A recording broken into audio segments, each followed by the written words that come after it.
အားလုံးပဲမင်္ဂလာပါ Define and Story YouTube channel ကနေကြိုဆိုလိုက်ပါတယ်ဒီနေ့မှာကတော့ကျွန်တော်ကဘာကိုပြောချင်လဲဆိုတော့ Artificial Intelligence လို့ခေါ်တဲ့ AI နယ်ပယ်မှာဒီပညာအသစ်တွေလေ့လာခြင်းတဲ့သူတွေနောက်တစ်ခုက Data Science တွေ Data Analyst တွေအနေနဲ့အတမွေးဝမ်းကြောင်းပြုလုပ်တဲ့သူတွေနောက် Web Development Software Development Programming စတာတွေကိုလေ့လာဖို့ပြင်ဆင်နေတဲ့လူတွေစတင်လေ့လာနေတဲ့လူတွေအတွက်အကျိုးရှိစေမယ်အကြောင်းအရာတစ်ခုကိုကျွန်တော်ပြောပြချင်တယ်အဲ့ဒါဘာလဲဆိုတော့ Python Programming ကိုလေ့လာဖို့အတွက် roadmap တစ်ခုဖြစ်ပါတယ်အဲ့တော့ Python Programming roadmap အကြောင်းကိုကျွန်တော်တို့မပြောခင် Python Programming ဆိုတာဘာလဲကျွန်တော်နည်းနည်းလောက်မိတ်ဆက်ပြောပြပါမယ်Python Programming ဆိုတာဘာလဲဆိုတော့အခုနောက်ပိုင်းမှာကျွန်တော်တို့ AI နဲ့ပတ်သက်ပြီးတော့လေ့လာမယ်ဆိုရင်လုံးဝရှောင်လွှဲလို့မရတဲ့ programming language တစ်ခုဖြစ်လာတယ်ဒီတစ်ခုတည်းမှမဟုတ်ဘူး web development နယ်ပယ်မှာလည်းဒီ Python programming ကိုအခုချိန်ထိအသုံးအများဆုံးပဲနောက်ဒီ tools တွေ automation tools တွေတော်တော်များများဒီ Python ပေါ်မှာအဓိကရေးထားတယ်အဲ့တော့ Python ဒီနောက်ပိုင်းမှာလုံးဝမရှောင်သင့်တဲ့ programming language တစ်ခုတည်းမှာပါတယ်လို့ကျွန်တော်တို့ပြောလို့ရပါတယ်အဲ့ဒါဆိုရင်ကျွန်တော်တို့ Python programming roadmap လေးကိုကျွန်တော်တို့စပြီးပြောလိုက်ကြတယ်Python programming roadmap အကြောင်းပြောမယ်ဆိုရင်ဒီ Python programming ကအရင်ကျယ်ပြန့်တယ်ဆိုတာကဒီ programming language တစ်ခုတည်းနေမဟုတ်ဘူးအခြား domain တွေကိုပါလေ့လာတာရှိတယ်အဲ့တော့ဒါကိုကျွန်တော်တို့ဒီ roadmap အကြောင်းပြောရင်းနဲ့ထည့်ပြီးကြားညက်ပြီးပြောသွားပြီပေါ့နော်အဲ့တော့ Python programming language ကိုစပြီးလေ့လာမယ်ဆိုရင်ကျွန်တော်တို့ language ရဲ့ basic ကိုစပြီးတော့လေ့လာရမယ်language basic မှာကျွန်တော်တို့နှစ်ချ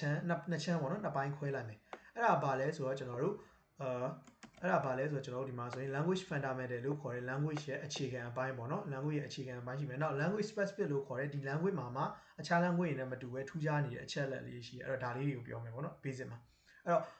language fundamental လို့ခေါ်တဲ့ Python ရဲ့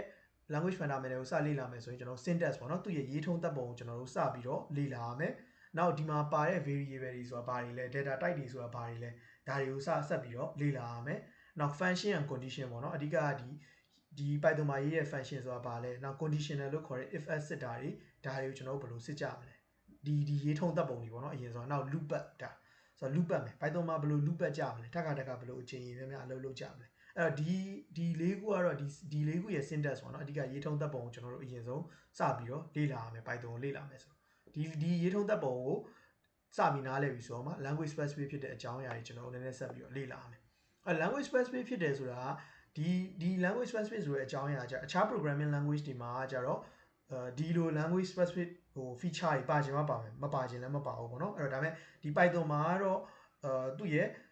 ဝိသေသလက္ခဏာတွေဖြစ်တဲ့သူ့ရဲ့ language specific ဖြစ်တဲ့အကြောင်းအရာလေးကျွန်တော်လေ့လာမယ်အဲ့တော့ပထမအဆုံးအနေနဲ့ကျွန်တော် type casting ဆိုတာကိုလေ့လာရမယ်type casting ဆိုတာဘာလဲလို့မေးဒီအပေါ်က data type ကိုကျွန်တော်လေ့လာခဲ့ပြီးမှပဲဒီ type casting ကိုကျွန်တော်တို့ဆက်ပြီးပြောလို့ရမယ့်အခြေအနေရှိတာပေါ့ဒါကြောင့်မို့ကျွန်တော်တို့ကဒီအပေါ်က language fundamental ပြီးတော့မှ language specific ဖြစ်တဲ့ကိစ္စကိုဆက်ပြီးတော့ကောင်းတာပေါ့အဲ့တော့အချို့တွေဒီ mentor တွေပေါ့နော် educator တွေဆိုရင်လည်းဒီနှစ်ခုကိုတစ်ခါတည်းတွဲပြီးတော့သင်ပေးလိုက်တဲ့လူတွေလည်းရှိတာပေါ့နော်တစ်ခုပြီးမှတစ်ခုပြောရလည်းရှိတယ်လို့နှစ်ခုစလုံးကိုတစ်ခါတည်းတွဲပြီးတော့သင်ပေးလိုက်တဲ့လူတွေလည်းရှိတယ်နောက် built-in function ပေါ့နော် Python မှာပါလာတဲ့ဒီ language တွေမှာပါလာတဲ့ module တွေခေါ်စရာမလိုသေးပဲနဲ့အလိုလျောက်ပါလာတဲ့ function တွေဥပမာဆိုပါစို့input လို့ function မျိုးပေါ့နော် print လို့ function တွေနောက်ဒီမှာဆိုရင်ကျွန်တော်တို့ထည့်ပြထားတယ်ပေါ့နော် file rewrite function တွေပေါ့ဒါမျိုးဟာတွေအဲ့လိုမျိုးပေါ့နော်အဲ့တော့ဒီ built-in function ကိုစပြီးလေ့လာကြတဲ့ဟို SQLite basic ကိုလည်းလေ့လာသင့်တယ်လို့တော့ကျွန်တော်ကမြင်တယ်ပေါ့နော်အချို့ကကြတော့လည်းဒီ SQLite ကိုနောက်ပိုင်းမှာနည်းနည်းပြန်ပြီးတော့တွဲသင်တယ်ပေါ့ဆိုတော့ကျွန်တော်ကတော့အရင်ဆုံးဒီ built-in function လေ့လာပြီးဆိုကြတဲ့ကနေ file rewrite function တွေအပြင်ဒီ SQLite basic လေးကိုတခါလေးထည့်ပြီးတော့ပြောတာအဖို့သဘောကျတယ်ပေါ့နော်ဘာလို့ဆိုဟို Python မှာကြတော့ဟိုဒီ module က SQLite 3က built-in အနေနဲ့ပါတာဟုတ်အဲ့တော့ဒီကောင်လေးကိုထည့်ပြီးလေ့လာတာသဘောကျတယ်ပို့ပြီးတော့နော်နောက်တစ်ခုကကြတော့ဒီ tuple list တို့ set တို့ dictionary တို့ဒီကောင်တွေကတော့မဖြစ်မနေသိကိုသိရမယ်ဒီ Python language ရဲ့ specific feature ပေါ့နော်အထူးသဖြင့်ဒီကောင်တွေရဲ့ memory ပေါ်မှာဘယ်လိုကွာခြားသွားလဲ mutable immutable စသဖြင့်ပေါ့ဒီအချက်လက်တွေကိုများသိထားဖို့အရေးကြီးရယ်ပေါ့နော်အဲ့တော့ဒီတည်ခြားသိဖို့အရေးကြီးတယ်အဲ့တော့ language specific နဲ့ language fundamental နှစ်ခုကိုစပြီးတော့ Python လေ့လာမယ်ဆိုရင်လေ့လာရမယ်ဒါပြီးသွားရင်တော့ကျွန်တော်တို့ဘယ်ကိုဆက်သွားရမလဲဆို object oriented ကိုသွားတာပိုကောင်းတယ်ဆိုတော့ object oriented programming မှာဆိုရင်ကျွန်တော်တို့ကတော့ဒီပထမအဆုံးစပြီးလေ့လာရမယ်အယူအဆအတွေးခွာ class and object ပေါ့နော် class ဆိုတာဘာလဲ object ဆိုတာဘာလဲသူတို့နှစ်ခုဘာကွာလဲဒါကိုအရင်ဆုံးသိအောင်လုပ်ရမယ်နောက်တစ်ခုက inheritance ပေါ့နော်မျိုးမွေဆက်ခံတာဆိုတော့ class တွေတစ်ခုကနေတစ်ခု object တစ်ခုကနေတစ်ခုဘယ်လိုမျိုး extend လုပ်ကြမလဲဘယ်လိုမျိုး inheritance ရအောင်လုပ်ကြမလဲဆိုတော့သိရမယ်နောက်တစ်ခုကကျတော့ method တွေသိရမယ်ဆိုတော့ method ကတော့ခုနက class နဲ့ object တိဆောက်ပြီဆိုကြတဲ့က method ကတော့မဖြစ်မနေလေ့လာရမယ်နောက်တစ်ခုက dwinders လို့ခေါ်တဲ့ကောင်ရှိတယ် dwinders လို့ခေါ်တဲ့ကောင် Python မှာကျွန်တော်တို့ magic methods လို့ခေါ်တဲ့ ဒါလေးကိုလည်းသိဖို့လိုရတယ်လို့ကျွန်တော်တို့ထင်တယ်နောက်တစ်ခုကတော့ဒီ class တွေ object တွေတိစောက်ပြီးဆိုရင်ကျွန်တော်တို့ software တွေကိုသူ့အလေးနဲ့သူပေါ့နော်အပိုင်းပိုင်းလေးခွဲပြီးရေးဖို့တော့ module လေးတွေကျွန်တော်တို့ဘယ်လိုစောက်အောင်လဲလေ့လာဖို့လိုအပ်တယ် module ဆိုတာဘာတွေလဲသိဖို့လိုအပ်တယ်အဲ့တော့နောက်တစ်ခုကတော့ဒီအောက်ကအပိုင်း၃ပိုင်းကတော့နည်းနည်းတော့ဘယ်လိုခေါ်မလဲနည်းနည်းတော့အဆင့်မြင့်သွားတယ်ပေါ့နော်သူကကြတော့ဒီ object oriented programming language တစ်ခုတည်းနေမဟုတ်ဘဲနဲ့ဒီ language specific လည်းနည်းနည်းဖြစ်တယ်လို့ပြောလို့ရတယ်ဆိုတော့ decorator ဆိုတာကျွန်တော်တို့လေ့လာအောင်မယ်ဆိုတော့ decorator ဆိုတာဘာလဲ decorator တစ်ခုဘယ်လိုတိစောက်ကြမလဲdecorator သုံးတာနဲ့မသုံးတာဘာကြောင့်သုံးတယ်လဲဘာကြောင့်မသုံးတယ်လဲပေါ့နော်ဒါလေးလေ့လာအောင်ဘာဖြစ်လို့လဲဆိုတော့ဒီ advanced ဖြစ်တဲ့နည်းနည်းပိုအဆင့်မြင့်တဲ့ level တွေမှာဆိုရင်ဥမာ framework တွေသုံးတော့မယ်ဆိုရင် decorator တွေကမသိလို့မရဘူးပေါ့နော်အဲ့လိုမျိုးပေါ့နောက်တစ်ခုကတော့ lambda function ပေါ့ဆိုတော့ lambda function ကိုလေ့လာတာကတော့ဒီ lambda function ကတော့ functional programming နဲ့ပို့ပြီးတော့သက်ဆိုင်တယ်ဒါပေမဲ့ဒီမှာကတော့ Python မှာကတော့ functional ရဲ့လို့တည်တံ့ထပ်ပြီးလေ့လာဖို့ကတော့နည်းနည်းပို့ပြီးစဉ်းစားရမယ်ပေါ့နော်သူဒီ functional programming language အစစ်တော့မဟုတ်သေးဘူးပေါ့နော်အစစ်တော့မဟုတ်ဘူးဒီ Haskell တို့ F# တို့လိုလောက်တော့ functional programming language အထိမသွားဘူးပေါ့နော်ဒါပေမဲ့အဲအကြောင်းလို့ကျွန်တော် object oriented programming လေ့လာပြီးဆိုကြတဲ့ functional feature တစ်ခုဖြစ်တဲ့ lambda ကိုလည်းထည့်ပြီးလေ့လာအောင်အတွက်နည်းနည်း roadmap တွေထည့်လိုက်တယ်ပေါ့နော်နောက်တစ်ခုက iterator ပေါ့အကျော် iterator လို့လည်းတန်တတ်တယ် iterate လုပ်တယ် iterate လုပ်တယ်စသဖြင့်ပေါ့နော်အတန်မျိုးစုံရှိရဲဆိုတော့ဒါကိုလည်းလေ့လာဖို့လိုအပ်တယ်အဲ့တော့အသုံးကတော့ဒီ iterator ကတော့တွေ့ရတာနည်းနည်းတော့ရှားရတယ်ဒါပေမဲ့တိကိုတီးတဲ့အကြောင်းအရာလို့ကျွန်တော်ကတော့ပြောချင်တာပေါ့နော်ဆိုတော့နေရာပေါ်ကိုတိဆောက်ရမယ့်နေရာပေါ်လည်းမူတည်တယ်အဲကျွန်တော်တို့ language ရဲ့ basic ကိုလည်းသိသွားပြီ object oriented programming Python မှာဘယ်လိုသုံးမလဲဆိုတာသိသွားပြီဆိုရင် Python မှာရှိတဲ့ package manager တွေကိုကျွန်တော်တို့နည်းနည်းထပ်ပြီးတော့လေ့လာရမယ်အဲ့တော့ Python မှာကတော့ Python environment တွင်းလိုက်ပြီဆိုတာနဲ့ PIP လို့ခေါ်တဲ့ကောင်ပေါ့နော်ဒီ PIP pip ကတော့စပြီးပါလာတယ်ဒါပေမဲ့ကျွန်တော်တို့နည်းနည်း advanced ဖြစ်တဲ့အသုံးတွေမှာဆိုရင်တော့ conda တို့ UV တို့ကိုလည်းသိရမယ် poetry တို့လည်းသိရမယ်ဆိုတော့အခုနောက်ပိုင်းကဒီ machine learning data science ဘက်သွားမယ်ဆိုရင်တော့ conda package manager ကိုသုံးကြတာများတယ်ဒီနောက်ပိုင်း industry standard မှာကျ UV ကပို့ပြီးတော့အသုံးများလာတယ်ပေါ့နော်ဒီမတိုင်ခင်ကတော့ poetry ကိုဒါအသုံးကြတယ်ဒါပေမဲ့ဒီနှစ်ပိုင်းတွေထဲမှာ UV ကို package manager အနေနဲ့သုံးတာများလာတယ်package manager ဆိုတာဘာလဲလို့မေးရင်ကျွန်တော်တို့ကဒီ language တစ်ခုတည်းနဲ့ကျွန်တော်တို့က software တွေရေးဖို့မလုံလောက်ဘူးအဲ့ဒီတော့ကြောင့်မလို့ကျွန်တော်တို့ကဒီ package တွေပေါ့နော်သူများရေးထားတဲ့ package တွေကိုကျွန်တော်တို့ကယူသုံးဖို့လိုအပ်တယ်ဒါကြောင့်မလို့ကျွန်တော်တို့က package manager တွေကိုကျွန်တော်တို့ကလေ့လာဖို့လိုအပ်တယ် Okay အဲ့တော့ကျွန်တော်တို့ဒီပြောသလောက်ပြီးတဲ့အချိန်မှာဆိုရင် Python ကိုကျွန်တော်တို့ဘယ်လိုသုံးချင်လဲမေးရဆိုရင် Python website ဖြစ်တဲ့ကျွန်တော်တို့ဒီမှာဆိုရင် python.org ကိုသွားမယ် .org ပေါ့နော်ဒီမှာ download သွားပြီး Python အခုထွက်နေတယ် 3.13.2 ကိုပေါ့နော်ဒါကို download ချလို့ရတယ်ပေါ့နော်အဲ့တော့ဒီမှာဆိုရင်တော့သူကနည်းနည်းတော့ပြောထား 3.9 plus cannot be Windows 7ပေါ့နော် Windows 7ထပ်ပို့ပြီးတော့ဟောင်းတယ် Windows 7အပါအဝင်ဒါမှတော့သုံးလို့မရတော့ဘူးပေါ့အဲ့တော့ Windows 7ကတော့ legacy Windows ဖြစ်သွားပြီပေါ့နော်ဆိုတော့ Python ကို basic စလေ့လာမယ်ဆိုရင်ဒီမှာသွားပြီး download ချမယ် download ချပြီးတော့ကျွန်တော်တို့ဒီ tutorial တွေသွားကြည့်မယ်သွားကြည့်ရင်လည်းဒီဘယ်လိုလုပ်မလဲဆိုတာနည်းနည်းပါးပါးသိပြီဆိုရင်တော့ဒါ Python basic ကိုစပြီးလေ့လာလို့ရတယ်လို့ပြောလို့ရတယ်အဲ့လိုနေပေါ့နော် object oriented programming ကတော့ကျွန်တော်တို့လေ့လာစရာ website တွေအများကြီးရှိတယ်ဒါကိုကျွန်တော်ဒီဗီဒီယိုနောက်ပိုင်းမှာထပ်ပြောပြမယ်ပေါ့နော် package manager တွေကတော့ကျွန်တော်တို့ဒီမှာသွားကြည့်လို့ရတယ်ဥမာဆိုရင် conda package manager ဆိုတာရှိမယ်အဲ့တော့ဒီမှာဆိုရင်ဒီ conda ရဲ့ package manager တွေပေါ့နော်ဒါတွေရှိမယ်နောက်တစ်ခုကကျဒီမှာဆိုရင် uv package manager ဆိုတာရှိမယ်ဆိုတော့အဲ့တော့ဒါတွေကတော့ပေါ့နော် package manager တွေ okay အဲ့ကျွန်တော်တို့နည်းနည်း roadmap လေးကျွန်တော်တို့နည်းနည်းဆက်လိုက်ရအောင်အဲ့တော့ကျွန်တော်တို့ကဒီ package manager တွေတည်ပြီးသွားပြီဆိုရင် software ဆောက်လို့ရပြီလားဆိုတော့မဟုတ်သေးဘူးကျွန်တော်တို့ထပ်လေ့လာမှာရှိသေးတယ်အဓိကတော့ algorithm တွေနဲ့ data structure တွေပေါ့နော်အဲ့တော့ algorithm နဲ့ data structure တွေကိုကျွန်တော်တို့ကပြောမယ်ဆိုရင်ဘာတွေရှိလဲဆိုတော့ပထမအောင်ဆုံး array and linked list ဆိုတာရှိမယ်အဲ့တော့ array and linked list ကလေ့လာဖို့အရေးကြီးတယ်ဒီမှာဆိုရင် array ဆိုတာဘာလဲ linked list ဆိုတာဘာလဲပေါ့နော်ဥပမာ linked list မှာဆိုရင်လည်း singly linked list doubly linked list စသဖြင့်မျိုးစုံရှိရပေါ့နော် linked list တစ်ခုတည်းအောက်မှာပေါ့အဲ့တော့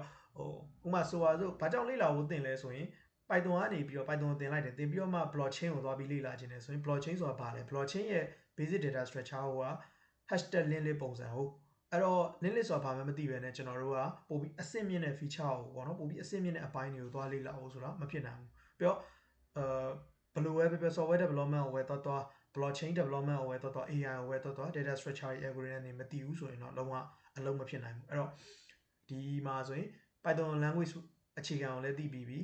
Python ရဲ့ဒီ object oriented ကိုလည်းသိပြီးပြီဆိုရင် data structure နဲ့ algorithm တွေကိုလေ့လာဖို့ ကျွန်တော်ကဒီအကြံပြုတယ်ပေါ့နော် roadmap မှာအဲ့တော့ကျွန်တော်ဒီနေရာမှာ algorithm and data structure လို့ကျွန်တော်ကထည့်ပေးလိုက်မယ် data structure ဆိုပြီးကျွန်တော်ထည့်လိုက်မယ်နောက် hash map ပေါ့နော် hash map ဆိုတာကိုလည်းကျွန်တော်တို့လေ့လာဖို့လိုအပ်တယ်ပြီးတော့ကျွန်တော် binary search tree ပေါ့နော် binary search tree ဆိုတာရှာတဲ့အခါမှာဘယ်လိုရှာလဲပေါ့နော်search algorithm တွေကတော့အများကြီးရှိတယ်ဒါပေမဲ့အခြေခံအကြဆုံး2ခု3ခုကတော့မဖြစ်မနေမှတ်ကိုမှတ်မိနေဖို့လိုအပ်တယ်အဲ့လိုမျိုးပေါ့နော်အဲ့ binary search tree ကိုတော့ကျွန်တော်အားပေးတယ်ဘာဖြစ်လို့လဲဆိုတော့နောက်ပိုင်းမှာAI ကိုပဲတော့ဒါမှမဟုတ်ဒီ database ဘက်ကိုပဲတော့ဒါမှမဟုတ်အခြားပေါ့နော်ကိုဒီစောက်ချင်တာပဲစောက် binary search tree ကတော့အနည်းနဲ့အများကတော့လိုအပ်တယ်ပေါ့နော်ပြီးတော့ sorting algorithm တွေ sorting algorithm တွေကဘာလုပ်တာလဲဆိုတော့ဒီပစ္စည်းတွေကိုကိုကစီပေးတာဥပမာဆိုပါစို့ဒီပေါ့နော်ဥပမာငါမှအသက်အရွယ်လိုက် data တွေကပြန့်နှံ့နေတယ်အဲ့အသက်အရွယ်လိုက် data တွေကိုငယ်စဉ်ကြီးလိုက်စီပေးပါဒါမှမဟုတ်ကြီးစဉ်ငယ်လိုက်စီပေးပါဆိုတော့ data တွေကတန်းနေကြည့်ပြီးရှိမယ်ဆိုတော့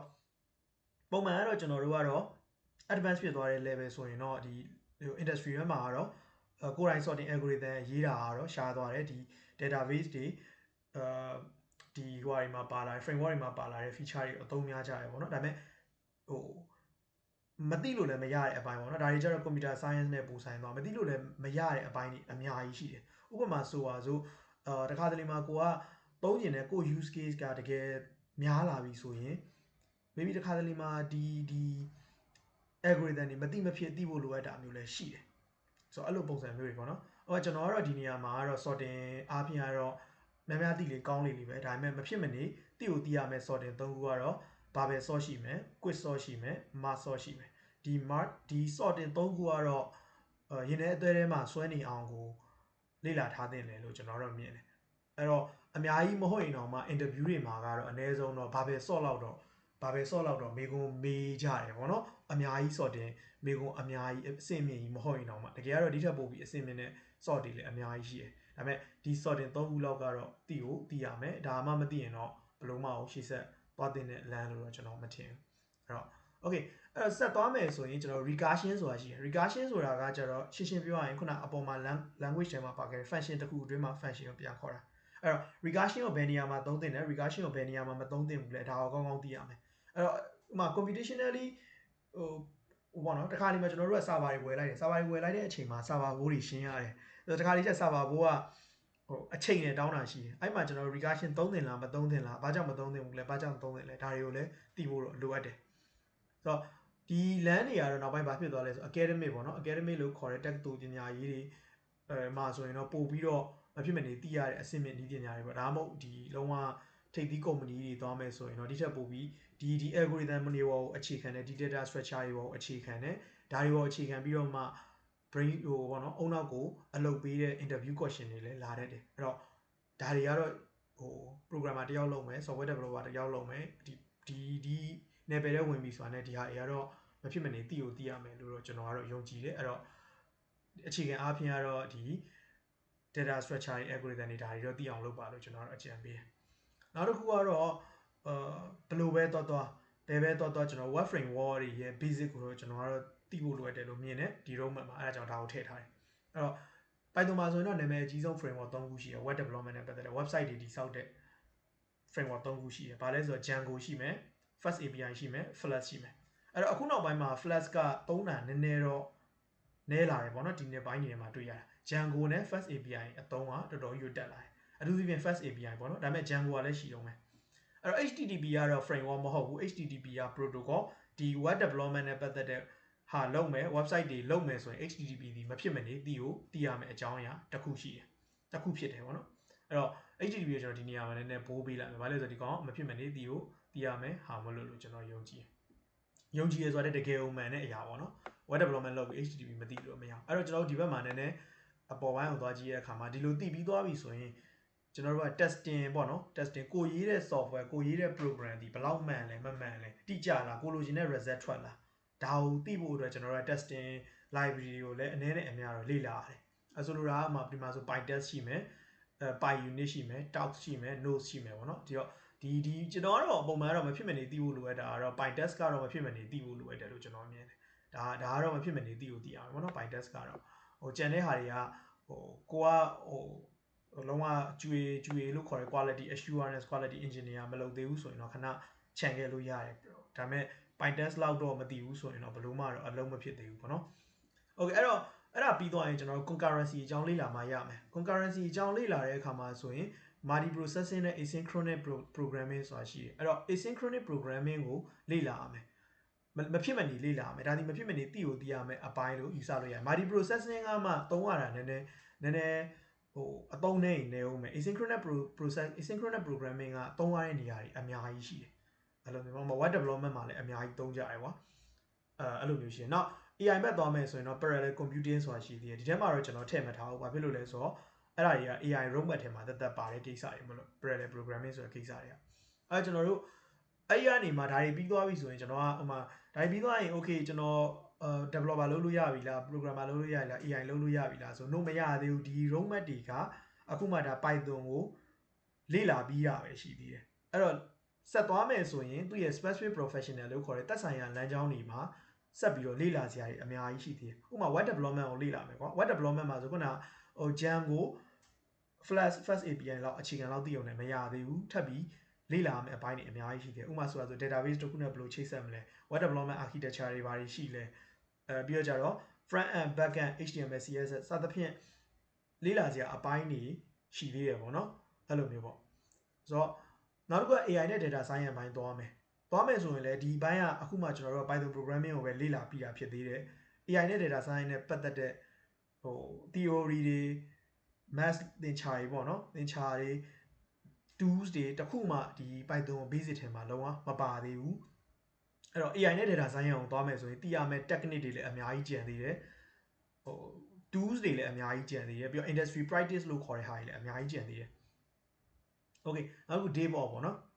ဆိုတော့ DevOps နဲ့ Python တွေကကြတော့ဘာဆိုင်လဲလို့မေးဆိုတော့ဟိုအနေနဲ့အများကတော့ Python ကိုသုံးရတယ် like ဥပမာဆို infrastructure as a code တွေရှိလိမ့်မယ်ဆိုတော့အနေနဲ့အများတော့သုံးရလိမ့်မယ်နောက်တစ်ခုကကျတော့ DevOps လုပ်မယ်ဆိုရင်လည်းဆက်ပြီးလေ့လာစရာ technology တွေမှအများကြီးရှိတယ်အဲ့လိုမျိုးပေါ့နော်ဆို cloud technology တွေရှိမယ်Kubernetes Docker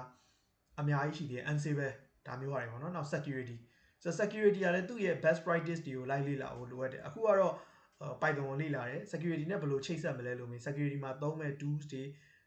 အတွေးခေါ်တွေဒါတွေသုံးမယ်ဆိုရင် like basic programming တစ်ခုကတော့မသိလို့တော့မရဘူးဆိုတော့အများစုကတော့ Python ကနေသွားကြတဲ့လူတွေရှိတယ် but mostly Python တစ်ခုတည်းနဲ့တော့မလုံလောက်ဘူးအဲ့တော့ဟိုဒီမှာကတော့ကျွန်တော်တို့က Python programming ကိုလေ့လာတဲ့အခါမှာဆိုရင်ဒါတွေမဖြစ်မနေသိရမယ်ဥပမာဆို Python basic ဒီ Python basic ဆိုရင်မဖြစ်မနေလုံးဝသိရမယ်အတိုင်းကျွန်တော်ဘိုးပေးထားလိုက်မယ်နောက် object oriented programming ဒါတွေဒီမဖြစ်မနေသိရမယ် Python အခြေခံကိုလေ့လာမယ်ဆိုတော့ package manager မှာဆိုရင်တော့ကျန်တာတွေမသိရင်ဒီ PIP pip တော့ကောင်းသုံးတက်မှအရေးအဆင်ပြေမယ်ပေါ့နော်ဟို conda ကတော့ AI ဘက်သွားမယ်ဆိုရင်တော့မဖြစ်မနေသိရမှာပေါ့အဲ့လိုမျိုးပေါ့ဆိုတော့ data structure and algorithm ဒါကိုလည်းကျွန်တော်တို့မဖြစ်မနေသိရမယ်လို့ကျွန်တော်ယုံကြည်တယ်ဆိုတော့အလွတ်ချက်ထားဖို့တော့ပြောတာမဟုတ်ဘူးဒါပေမဲ့သိရမယ်အပိုင်းတွေဖြစ်တယ်ပေါ့နော်နောက်တစ်ခုကဒီမှာ the basis of web framework မှာဆိုရင်တော့ HTTP ကိုသိရမယ်ဒီ Django နဲ့ Fast API နဲ့နှစ်ခုတွေကတစ်ခုကတော့ကိုကြိုက်တာကိုရွေးပြီးတော့လုပ်လို့ရတယ်ကျွန်တော် personally ဟိုလုံးဝ beginner pure beginner အတွက်ဆိုရင်တော့ကျွန်တော်က Django ပို့ပြီးတော့ဦးစားပေးတယ်ဒါပေမဲ့ Fast API ကိုသွားလို့လည်းဘာမှတော့မဖြစ်ဘူးအဲ့လိုမျိုးပေါ့နော်အဲ့ဒါဒီ ital လေးလောက်ထားလိုက်မယ်အဲ့တော့ဒီဘက်မှာဆိုရင်တော့ PyTest ကိုတော့အနေနဲ့အများတော့သိအောင်လုပ်ထားသင့်တယ်ဒီမှာကတော့ asynchronous programming ကိုသိရလိမ့်မယ်ကျန်တဲ့ specific profession တွေကတော့သက်ဆိုင်ရာတည်တဲ့ line ကိုသွားမယ်ဆိုရင်တော့သိရမယ့်ဟာတွေအများကြီးရှိသေးတယ်ဒါတော့ဒီ3ခုပဲကျွန်တော်တို့ထည့်တာဒီ3ခုမကလုပ်လို့ရတာရှိသေးတယ်အဲ့လိုမျိုးပေါ့နော် okay အဲ့တော့ requirement ပေါ့နော်အဓိက requirement ဆိုတာထက်ဟိုမေးခွန်းလေးပေါ့ဒီဟာပြောလိုက်တဲ့အချိန်မှာအဲ့တော့ဘယ်လောက်ကြာမလဲပေါ့ဒီ Python လုပ်တဲ့အခါမှာအဲ့တော့ကျွန်တော်ကတော့အနည်းဆုံး6လလောက်ကတော့ယူလိမ့်မယ်လို့ကျွန်တော်ကတော့ရှုမြင်တယ်အဲ့လိုမျိုးပေါ့နော်ကိုယ့်ကိုလုပ်နေမယ် set study လုပ်မယ်ဆိုရင်တော့6လအနည်းဆုံးကတော့ယူလိမ့်မယ်အထူးဖြင့်ဒီဘယ်ဘိုင်းမှာလဲဆိုဒီ algorithm and data structure မှာဆိုပို့ပြီးတော့အချိန်ယူရမယ်ပြီးဒီ object oriented programming မှာဆိုအတွေးခေါ်နားလည်ဖို့တော့အချိန်ယူရမယ်အဲ့တော့ tips and trick တွေကတော့ a good mentor might speed at the learning process ပဲဆိုတော့ကို mentor လုပ်ပေးနေတဲ့လူကကောင်းတယ်ဆိုရင်သင်ယူတဲ့အချိန်ကမြန်လာလိမ့်မယ်အဲ့တော့နေ့စဉ်ပုံမှန်လုပ်ဖို့လည်းလိုအပ်တယ်ပြီးတော့ကျွန်တော်တို့သူများသင်ပေးတာနားထောင်ရုံသူများရေးပြတာကြည့်ရုံနဲ့နားလည်ပြီလို့ပြောလို့မရဘူးကိုယ်တိုင် have to code a lot you have to code a lot ပဲကိုယ်တိုင်code အများကြီးရေးကြည့်မှရမယ် okay အဲ့တော့ tips ကတော့ tutorial blog တွေကို like ဖတ်ပါဒါရေးကြည့်ပါတယ်ဆိုတော့ဟိုနောက်ပိုင်းမှာတော့ philosophy ပေါ့နော်ဒီ development philosophy နဲ့ဆိုင်တဲ့ blog တွေလည်းအများကြီးရှိတယ်ဒါတွေလည်းဖတ်လို့ရတယ်ဒါပေမဲ့အရင်ဆုံးကတော့ tutorial blog မှာကိုလုပ်ချင်တဲ့ idea လေးတွေကို like စမ်းကြည့်ရင်းနဲ့ကိုယ့်ရဲ့ passion ပေါ့နော်ကိုယ့်ရဲ့ဆွဲမှတ်မှုကိုသိလာတယ်အဲဆိုရင်တော့ပိုကောင်းတယ်ပေါ့နော်ပို့ပြီးတော့ကိုအားပေးအဲ့တော့ tutorial blog တွေ like ဖတ်ပါနောက်တစ်ခုကကြာဒီ sharing လုပ်နေတဲ့ Facebook page တွေပဲဖြစ်ဖြစ် website တွေပဲဖြစ်ဖြစ် YouTube channel တွေပဲဖြစ်ဖြစ်ဒါတွေကို follow လုပ်ထားပါဥပမာကျွန်တော် channel ပေါ့နော်ကျွန်တော် channel ကိုလည်း subscribe လုပ်ထားဖို့မမေ့ပါနဲ့ဟုတ်အဲ့တော့နောက်တစ်ခုက community meetup တွေရှိရဆိုလဲသွားပါ Python ကမဟုတ်အခြားပွဲတွေမှာ meetup ရှိရဆိုလဲသွားပါအဲ့တော့ကောင်းတာမကောင်းတာကတော့ကိုသွားပြီးမှပဲသိမှာအဲ့တော့သွားကြည့်လိုက်ပြီးလို့ဒီ community ကအဆင်မပြေဘူးထင်လဲမသွားနဲ့ပေါ့အဆင်ပြေရဆိုလဲဆက်သွားပေါ့အဲ့လိုမျိုးပေါ့ဆိုတော့ community တိုင်းကတော့ကိုယ်နဲ့အဆင်ပြေချင်မှပြေလိမ့်မယ်ဒါလည်းတစ်ချက်ရှိတယ်အဲ့တော့ related skill တွေကတော့ဒါလုံရင်းနဲ့ပေါ့နော်အလိုလျောက်အပြိုင်ဖြည့်သွားတင်တာကတော့မဖြစ်မနေသိဖို့လိုတာတော့ Git ပေါ့နော်ဆိုတော့ Git version control လောက်တာဒီback development ပဲသွား development မဟုတ်ဘူးဒီ AI လောက်ပဲ AI လောက်ရင်ပဲဖြစ်ဖြစ် version control တွေကအရင်အရေးကြီးတယ်ဥပမာ data set ဆိုလဲ data set တွေ version control လုပ်ရတာရှိတယ် code ဆိုလဲ code တွေကို version control လုပ်ရတာရှိတယ် model တွေဆိုရင်လည်း model တွေကို AI model တွေကို version control လုပ်ရတာရှိတယ်အဲ့လိုမျိုးပေါ့နော်Linux ကတော့it depends on ပါပဲအခြေအနေပေါ်မူတည်တယ်အဲ့တော့သိတဲ့မဲ့ essential knowledge တော့ဟုတ်တယ်ဒါပေမဲ့ကျွန်တော် Python basic ကိုလေ့လာနေရဆိုရင်တော့ Linux ကိုတွဲလုပ်ဖို့တော့ကျွန်တော်အားမပေးဘူး Linux ကိုပြီးတော့မှသူတည်တံ့လုပ်ရင်လည်းလုပ်ပေါ့နော်အဲ့လိုမျိုးဆိုတော့ဘာလို့လဲဆိုတော့သုံးနေနေuser က Linux ပေါ်လဲကိုကမသုံးတတ်ဘူးဆိုရင် Linux ပေါ်မှာလည်းလဲနေရယ် Python မှာလည်းလဲထွက်နေရယ်ဆိုရင်တော့ခုစလုံးလဲသွားရင်မကောင်းဘူးအဲ့လိုမျိုးဆိုတော့သူ့အကန့်လေးနဲ့သူခွဲလုပ်ပါနောက်တစ်ခုက domain knowledge ပေါ့နော်ဒီလုပ်ငန်းပိုင်းဆိုင်ရာ knowledge တစ်ခုခုရှိထားရင်တော့ပိုပြီးကောင်းပါတယ်အထူးဖြင့် AI ဘက်သွားမယ်ဆိုရင်တော့ domain knowledge တစ်ခုခုရှိတာပိုကောင်းတယ်ဘာလို့လဲဆိုတော့pure algorithm ရေးနိုင်မို့ဆိုတာကNobel architecture ပေါ့နော် architecture အသစ်ထုတ်တယ်ဆိုတာရှိတယ်ဆိုတော့လွယ်လားမင်းလွယ်တယ်ဒါပေမဲ့အခြေအနေတွေပေါ်မူတည်တယ်ဆိုတော့အားကြောင့်မလို့ domain knowledge တစ်ခုခုနဲ့တွဲပြီးတော့သွားမယ်ဆိုရင် AI ဘက်ကတော့ပိုသွားလို့ကောင်းတယ်အဲ့လိုမျိုးပေါ့နော်ဆိုတော့ကျွန်တော်တို့အနည်းချုပ်ရရင်တော့ဒါပါပဲ Python programming ကိုလေ့လာဖို့အတွက် roadmap ပေါ့နော်ဆိုတော့ကျွန်တော်ကတော့အားလုံးကိုဘယ်လိုခေါ်မလဲလောလောကူကူနဲ့မှန်ကန်ကန်မြန်ဆန်ပဲလေ့လာပြီးတော့အောင်မြင်ပါစေလို့ကျွန်တော်ဆုတောင်းပါတယ်ကျွန်တော် YouTube channel လေးကို subscribe လုပ်ခဲ့ဖို့မမေ့ပါနဲ့နောက်လည်းကျွန်တော်ဒီလိုဗီဒီယိုလေးတွေထပ်ပြီးတင်ပေးပါအောင်မယ်အားလုံးပဲကျေးဇူးတင်ပါတယ်ကြည့်ရှုပေးတဲ့အတွက်ကျွန်တော်နာမည်မင်းစီသူပါ